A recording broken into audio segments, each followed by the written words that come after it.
पंडित जी आपको छठ पर्व के वो महा उपाय बता रहे हैं जिनसे आपके जीवन की हर परेशानी दूर हो जाएगी और मिलेगा आपको छठी मैया का पूरा आशीर्वाद। तो चलिए अब पंडित जी से जानते हैं कि घर से हर टेंशन को दूर करने के लिए, अकाल मृत्यु से बचने के लिए छठ पर्व पर क्या उपाय करें। पंडित जी बताइए, हर टेंशन आर्थिक हो, पारिवारिक हो, हर कलेश से जो है छुटकारा मिल जाए, कैसे छठी मैया को प्रसन्न करें, साथ ही अकाल मृत्यु उसका भी हम जिक्र कर रहे हैं। देखो, छठी मैया को षष्ठी देवी भी कहते हैं जी, कात्यायनी माता भी कहते हैं। मार्कंडेय पुराण में इनके बारे में वर्णन आता है, एक स्थ तद्भू नारी व्याप्त लोकम त्रयम तुषा। जब इन्होंने स्वरूप धारण किया तो ये तीनों लोकों में व्याप्त हो गई, इतना बड़ा इनका शरीर था। देवताओं ने प्रार्थना किया कि माँ आप अपने स्वरूप में आए। जी। तब ये एक सामान्य देवी के स्वरूप में आई और सभी देवताओं ने इन्हें आभूषण दिए, सभी देवताओं ने इन्हें अपने अपने अस्त्र शस्त्र दिए और ये सब प्रकार के अस्त्र शस्त्रों से सुसज्जित हुई और देवताओं ने महिष नाम के राक्षस का अंत करने के लिए इनसे प्रार्थना की, जिससे देवताओं की रक्षा करने के लिए इन्होंने महिष नाम के राक्षस का वध किया। तो ये कात्यायनी देवी ही दुर्गा है और यही छठी मैया है।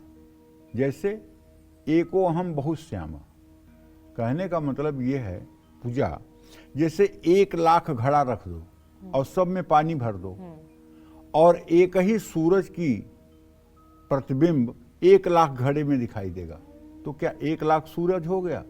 नहीं हुआ ना, एक ही सूरज है ना। उसी तरह से एक ही ये शक्ति है कात्यायनी छठी मैया का, जो पूरे संसार में भास रही है, जो पूरे संसार में दिखाई दे रही है। जैसे दूसरी सरल शब्दों में समझाऊंगा कि जैसे बिजली है तो बिजली से ये लाइट भी जल रही है, एसी चल रही है तो ठंडा हवा भी मिल रहा है, बिजली से रेलगाड़ी भी चल रही है, बिजली से लिफ्ट भी चल रही है, बिजली से फ्रिज भी चल रही है, बिजली से कूलर भी चल रहा है, मतलब बिजली से यहाँ तक कि मिक्सर भी चल रहा है। बिजली एक ही है लेकिन वो अलग अलग रूपों में भाषित हो रहा है। तो ये माँ एक ही है, एको अहम द्वितीयो नास्ति, ये एक ही है लेकिन ये अलग अलग रूपों में भाषित हो रही है। जिस रूप में इसकी पूजा की जाती है, जिस रूप में इसका यजन किया जाता है, उस रूप में ये फल को देती है। कोई गोपियाँ इनको कहती थी, ओम कात्यायनी महामाये महायोगी निधीश्वरी नंदगोप सुतम देवी पतिम में कुरुते नमः। हे कात्यायनी देवी, नंदगोप का बेटा कृष्ण मेरा पति हो जाए, ऐसा आशीर्वाद दो। ये गोपियाँ कहती थी, ये भागवत का श्लोक है। तो वो पति मांगती थी। अब कोई कात्यायनी देवी से धन वैभव मांगता है, कोई कात्यायनी देवी से भक्ति मांगता है, कोई संतान मांगता है, कोई निरोगी काया मांगता है, कोई दीर्घायु जीवन मांगता है। तो सबको सब कुछ देने में समर्थ है। एक ही वाहम जगत तत्र द्वितीया काममा परा, एक मैं ही हूं, दूसरा कोई मेरा विकल्प नहीं है। ये सब जो दिखाई दे रहा है ये मेरी विभूतियां हैं, मेरी छाया है, सब मेरे में प्रतिष्ठित हो जाओ। सारी देवियां आके उनमें प्रतिष्ठित हो जाती हैं। तो ये आद्या शक्ति हैं। तो इनकी उपासना करने से, छठ पर्व पर इनकी उपासना करने से साधक को वो सब कुछ अनायास मिल जाता है, जिसकी वो कामना करे या जिसकी वो योग्यता रखता हो न कामना करे, क्योंकि ये सर्व अंतर्यामी हैं। ताकर सदा करहु रखवारी, जिम बालक राखई महतारी। तुलसीदास जी लिखते हैं कि भगवान अपने भक्तों का कैसे रक्षा करते हैं, जैसे छोटे बच्चे की रखवाली उसकी मां करती है। तो ये तो मां है।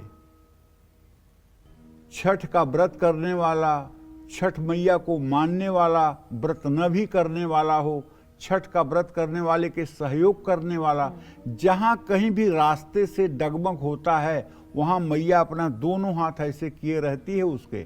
इधर भी गिरेगा तो माँ इस हाथ से संभालेगी, इधर भी गिरेगा तो इस हाथ से संभालेगी। लेकिन छठ मैया के ऊपर आप आश्रित हो जाइए। अगर आपके अंदर अहंग भाव आ गया, नहीं मैं तो कर लूंगा, मैं तो कर लूंगा, तो जा चढ़ ले, तो लड़खड़ाएगा फिसलन बहुत है, गिरेगा, चोट लगेगी, तो मैया को दोष ना देना, क्योंकि मैया तो दोनों हाथ ऐसे करके तुम्हें संभाल रही है। इधर भी गिरेगा इधर संभाल लेगी, इधर गिरोगे तो इधर संभाल लेगी। मैया का तो ये स्वरूप है। वो तो ताकर सदा करहूं रखवारी, जिम बालक राखई महतारी। और तुम्हारे दुर्गुणों को भी वो माफ करती है। अपराधो भवत्येय तनयस्य पदे पदे, को परह सहते लोके केवलम मातरम बिना। आज तक धरती पर कोई ऐसा नहीं पैदा हुआ जिसने अपनी मां को थैंक यू कहा हो। मां ने खाना अगर देर से बनाया और घड़ी में 8:05 हो गए, 8 बजे स्कूल जाना है, बच्चा कहेगा मम्मी तुम रोज लेट कर देती हो, हम स्कूल में डांटे जाते हैं, वहाँ ठीक नहीं है। मम्मी ये नहीं कहती है कि कोई बात नहीं, मम्मी ये कहती है अच्छा कल टाइम से बना के दूंगी, आज केवल तू मान जा, कल टाइम से बना के दूंगी। और कोई मम्मी को थैंक यू नहीं बोलता। ये जगत माता है, ये छठी मैया जगत माता है। और इसकी पूजा करने का जिसको अवसर मिल रहा है वो लोग बहुत पुण्यात्मा हैं। उन्होंने पूर्व जन्म में मोती दान किया है, उन्होंने पूर्व जन्म में बहुत पुण्य किए हैं, तब उन्हें छठी मैया के पूजा का विधान मिल रहा है। और ये विधान ज़्यादा करके उत्तर भारत के ही लोगों को मिल रहा है जी। समझ रहे हो ना हमारी बात को। तो जैसे अकाल मृत्यु और हर तरह का तनाव है, तो उससे बचने के लिए छठ पर्व पर आपको बरगद, आंवला, श्यामा तुलसी का एक एक पौधा लगा देना चाहिए। और आज शाम को सूर्य को अर्घ देने के बाद लगाए गए पौधों के पास चौमुखी सरसों के तेल का दिया जला देना चाहिए। अखंडित चावल परिवार वालों के सिर से फेर करके दीपक में थोड़ा सा 2 दाना डाल देना चाहिए। और ओम घृणी सूर्याय नमः इस मंत्र का कम से कम 108 बार मंत्र जप कर लेना चाहिए।